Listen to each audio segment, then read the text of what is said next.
F'dan il-programm jidhru xi prodotti kummerċjali. Dan il-programm huwa adattat għal kull età. Serata tajba minn ftit uħur ser jibda prime time tal-lejla. Il-lejla ser nospita lil Paolo Mangiola, direttur artistiku ta' ż-żfin il-kumpanija nazzjonali ta' ż-żfin. Għal Paolo u ż-żeffiena kollha ta' ż-żfinMalta. Din il-ġimgħa hija ġimgħa importantissima x'il-weekend li ġej ser jittellaw 4 produzzjonijiet differenti. Kollha kemm huma ser jittellaw fit-teatru tal-universita l-antika, il-belt Valletta. Paolo ilu direttur artistiku ta' ż-żfin-Malta mill-2017. Il-lejla waqt prime time nisimgħu l-istorja wkoll ta' kif Paolo lura fit-tfulitu beda l-karriera tiegħu fl-iżfin fuq parir ta' tabib. Niltaqgħu ma' Paolo minn hawn ftit ieħor għax prime time jibdissa. Prime time qed jiġi mossal lilkom grazzi għal This is the new Toyota Rona at Continental Cars. United Colors of Benetton. Sterimar Block Nose Baby, prodott naturali, mamur mill-ilma bahar. Sterimar, nifs aħjar, ħajja aħjar. The new Molicare Premium Lady Pants and Pads.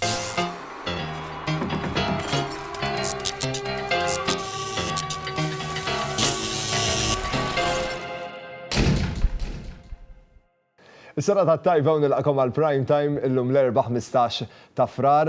Illum bit-tradizzjoni Taljan jiċċelebraw San Faustino, l-ġurnata dedikata għas singles. Interessanti kif din iċ-ċelebrazzjoni tiġi eżatt ma' ċelebrazzjoni ta' jum il-maħbubin l-14 ta' Frar il-bieraħ.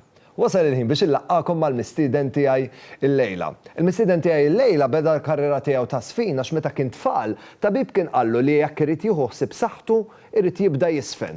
Miegħi il-lejla id-direttur artistiku ta' ż-żfinMalta u l-koreografu Paolo Mangiola. Hello Paolo. Hello. Kif int? Tutto bene, thank you. Tista' takkomoda ruħek? You're more than welcome. So today Italians celebrate San Faustino. Yes. And what happens? So the singles go out? When I was single, I never celebrated.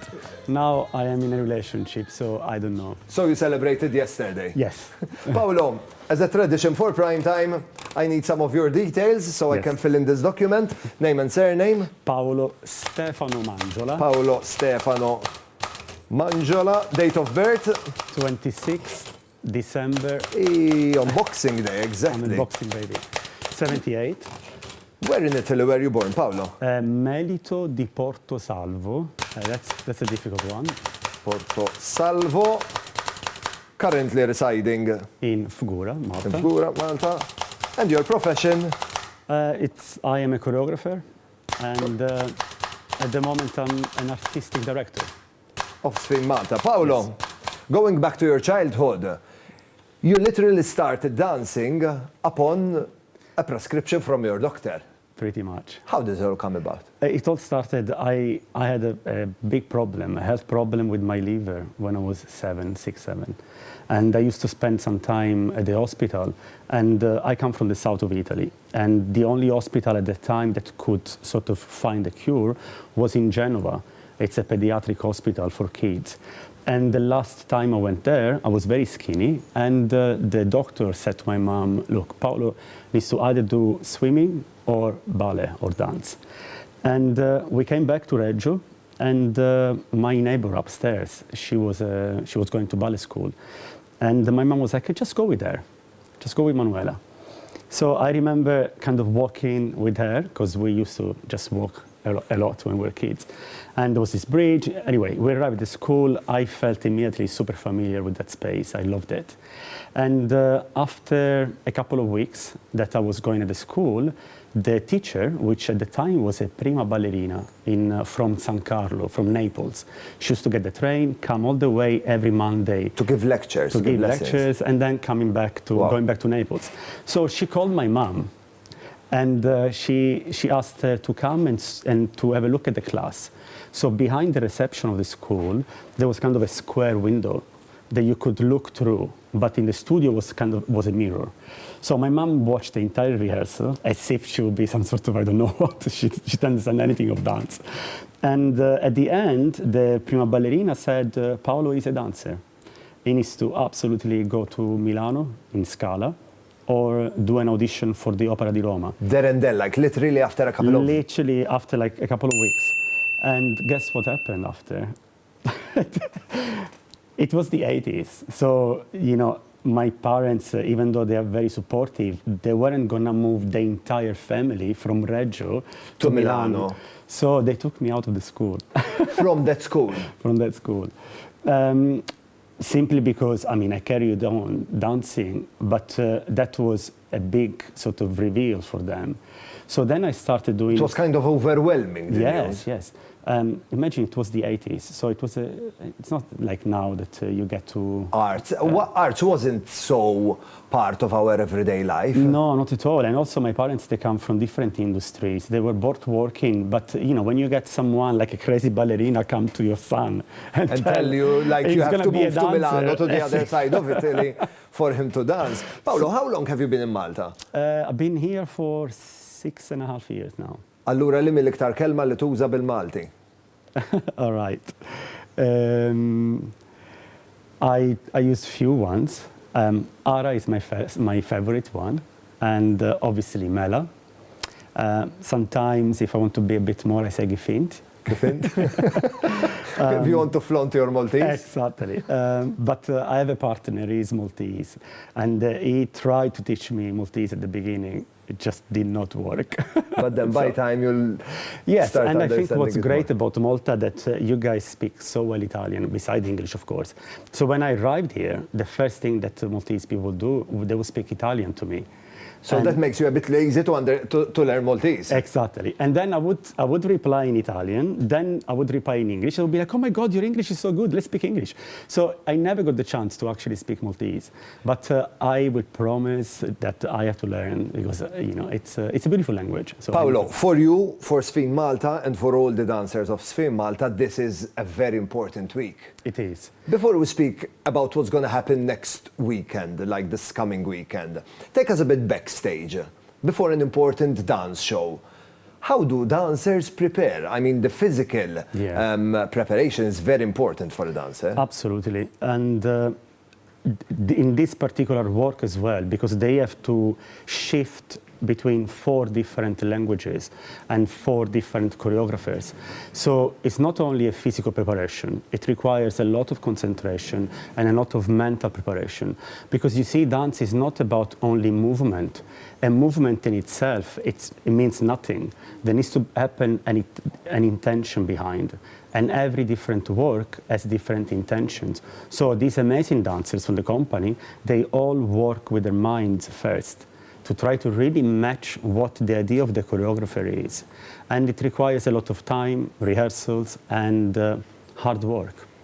This weekend, the productions are incorporated under one name. Correct. ż-FIN Days. Yes. If I had to, would I be correct if I had to compare this weekend's productions to an experience of going to the cinema and watching 4 different movies with 4 different directors? Absolutely, Owen. That's exactly it. ż-FIN Days for us, it's kind of a mini festival. It happens in the middle of the season, in February usually. This is our 4th edition. And it's a moment where we basically open up the repertoire that we have and we put out works which have been either staged the previous season that were very successful or new works. And this is a moment for the local audience because, you know, usually you don't get the chance to see 4 different works in 2 weekends. It's really exactly as you said, like going to the cinema, experience fully a vision of one choreographer and then go the other day and experience something completely different. And these names that they are filling theaters all over Europe at least, you know, we got Tania Carvalho, we got Roy Assaf, we got Marco D'Agostino. These are big names that in Europe, in London, in Rome, in Spain, in Madrid, they do sold outs like this. So it's a great opportunity for our local audience that they can access these works at such a high standard here. Speaking of the audience, Paolo, would you say that these productions, these shows, are targeted for dance lovers only? Obviously, we have a solid core dance lover audience, which has been grown through the years. But again, ż-FIN Days is such a program that it's open for people that are actually they are not very familiar with dance because some of the work, they are very ironic. You don't need to be an expert in understanding what is an arabesque. But it's for people that they want to have a nice night out. They want to go to the theater and learn something. Really is about the art, really and truly. Like, you know, you want to have a good experience. And these type of experiences, they sort of fulfill who you are. And they make you, I think, a better person somehow, you know? It's all happening at the old University Theatre in Valletta. We wish you a big good luck to you and obviously to all the dancers working on this project. This good luck comes from all the production team of Prime Time. As an appreciation for your time and for being here with us, we have some small gifts. Għanna ftit rigali żgħar għalik, ħan nittopjaw lek il-pantry grazzi għal Cucina d'Oro. Jekk tikkombinaħ mal-ingredjenti favoriti tiegħek, żgur jirnexxilek toħroġ dik it-togħa perfetta. Il-ġurnata tiegħek titlob ħafna enerġija u għalhekk grazzi għal Berokka għalik għandna numru ta' vitamini biex dejjem taffronta l-ġurnata bl-iktar mod enerġetiku kif ukoll grazzi għal Yogiti għalik għandna selezzjoni sabiħa ta' tejjiet naturali biex tagħlaq il-ġurnata. Grazzi għal Sara Bajjada kif ukoll Sky Spirit Fitness Lounge għalik għandna ktib bil-fuq minn 40 riċetta kollha kemm huma tajbin ħafna u fl-istess ħin tajbin għal saħħtek ukoll. Grazzi u l-komplement tas-sera tat-tajba. Grazzi Paolo. Lilkom it-telespettaturi ħeġġitkom taqgħu hemmhekk ħammorru għal fażera ta' riklami kif niġu lura ċans tagħkom li terbħu l-flus cash bil-logħba tagħna kontra 30 sekonda.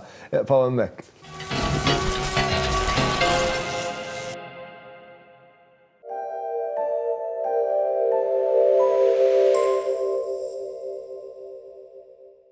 Għandek it-tarbija bimnieħer imblukkat, Stirmar Blocked Nose Baby, prodott naturali, magħmul mill-ilma baħar, jelimina l-konġestjoni fl-imnieħer tat-trabi biex ikunu jistgħu jieħdu nifs aħjar. Għalhekk il-maġġoranza tal-ommijiet Maltin jażlu Stirmar għal ulidhom. Stirmar, nifs aħjar, ħajja aħjar. Il-prodotti Stirmar huma klassifikati bħala apparat mediku u għandhom marka CE. Dejjem aqra l-istruzzjonijiet u l-foljett li ssib mal-prodott qabel l-użu. Variety is the spice of life. When it comes to cheese, we're all after quality, taste, and variety. If it's cheese, it's Fior di Vita. Want to earn more from your savings? Then move your savings to Me Direct and earn 3% per annum on a 3-year fixed term deposit in euro. Me Direct Bank PLC is regulated by the MFSA.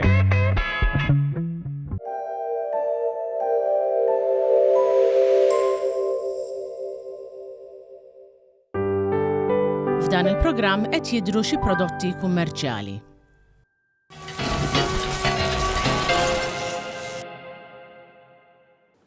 Nilqakom lura għal Prime Time minna ftit ora ħanilabu kontra 30 sekonda ċans tagħkom li terbħu l-flus cash, però qabel nixtieq nfakkarkom li dawn huma l-aħħar ġranet li intom tistgħu tipparteċipaw f'kompetizzjoni li għandna għaddejja flimkien ma' United Colours of Benetton. Biċ-ċans tagħkom li grazzi għal United Colours of Benetton toħorġu rebbieħa, tafu li dan huwa l-istaġun tas-sales l-aħħar ftit ġranet, nafu kemm intom tħobbu is-sales u għalhekk irridukom turuna kemm tħobbu s-sales billi pratikament tibatulna ritratt tagħkom, iżommu karta f'idejkom, kartellun, insomma kunu kreattivi kemm tridu u tikdbunna I love sales fuqhom. Dak ir-ritratt li tibatulna permezz ta' Facebook jew nkella Instagram owenbonnici.tv grazzi għal United Colours of Benetton jista' joħroġkom rebbieħa. Ir-rebbieħa jitħabbru mhux il-ġimgħa d-dieħla ta' wara għalhekk dawn huma l-aħħar ġranet li intom tistgħu tibatu ir-ritratt. Issa wasal il-ħin biex nilagħbu l-logħba tagħna, wasal il-ħin għal kontra 30 sekonda.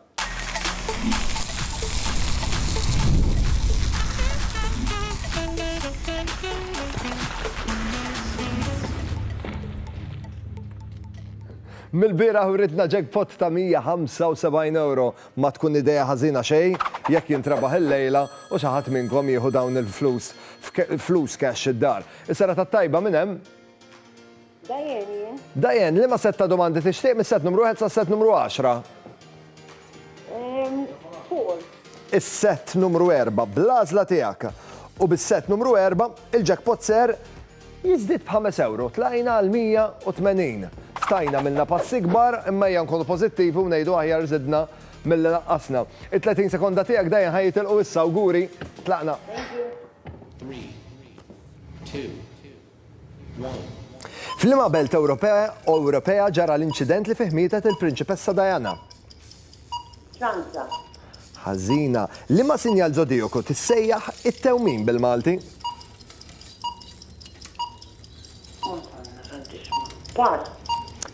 Il-grupp mużikali li kienet tagħmel parti minnu Victoria Beckham. Proset, l-erba tal-irmiet u ras ir-randan huma l-istess ġurnata, veru jew fals? Il-ħin skada u l-5 risposti tajbin ma waslux minn għandek rid nisma' lis-sinjal żadejok li bdejna nistennew minn għandek huwa Gemini.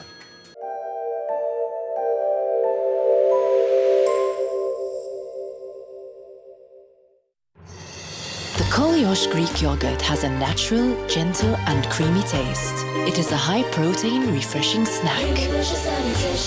Kollha authentic Greek yogurt. U l-5 risposti ma waslux il-jackpot jeqpa' hawnhekk. Hija tidoq it-telefonu dak ifisser li hemm xi ħadd ieħor lesbiex jilgħab. Is-sera tat-tajba minn hemm? Rita, il-jackpot bħalissa €180. Bl-għażla tiegħek nispera li ħanżiduh. Liema set trid mill-1 sal-10? Numru 1. Is-set numru 1 Rita bl-għażla tiegħek. U bis-set numru 1 il-jackpot ħajmur €15 lura. Inżilna l-165. Tħallix dal-fatta ħarbtek li morna naqra lura xorta dek fiċ-ċans li ħterbaħ il-flus cash jekk ittina 5 risposti tajbin qabel jiskad il-ħin. 30 sekonda telqu issa. Mejda, kemm il-konsonanti fiha? Proset, digestive, Garibaldi u Bourbon huma kollha tipi ta' Gallettini. Proset, kemm hi 10% ta' 20? Proset, tal-iskola jew tax-xiri biex iġġor l-affarijiet fih jibda bil-be. Basket. Il-lokalità ta' Bormla tmiss Mawtilajn, veru jew falsa? Fals. Proset, urnexxilek ittina l-5 risposti tajbin. U mhux biex nitkesħu Rita, kienet fadlinna xi 3 sekondi. Naħseb. Bejnietna Rit kellna lajnuna. Ħajkonna naqsmuh dak lil-jackpot ċinkwiet. Proset li l-kull minn kien qiegħed jgħinek id-dar irnexxilkom ittuni l-5 risposti tajbin u rnexxilkom terpu €165 fi flus cash. Jien ngħidilkom grazzi tal-li kontu bija l-lejla ħana mill-appuntament magħkom għal għada fit-8 ta' filgħaxija l-edizzjoni oħra ta' Prime Time. Sa dan tant ngħid grazzi lil Żara li ħadu ħsieb jipprovduli l-ħwejjeġ u nixtieqilkom il-lejl it-tajjeb. Niltaqgħu għada tinsewx isseguna u jekk tridu tilagħbu kontra 30 sekonda irreġistraw fuq in-numru 5061 2100. Saħħa u l-lejl it-tajjeb. Niltaqgħu. Ciao. Prime Time qed jiġi mossal lilkom grazzi għal If it's bacon, it's Fior di Vita. This is the new Sata Rona. At Continental Cars. Esprit. Sterimar Block Nose Baby, prodott naturali, mamur mill-ilma bahar. Sterimar, nifs aħjar, ħajja aħjar. The new Molicare Premium Lady Pants and Pads. Prime Time jirringrazzja lil Jennifer Demek, the makeup artist. Logo Express. Privé Hairdressing. Eva Garden. Oriental. F'dan il-programm deru xi prodotti kummerċjali.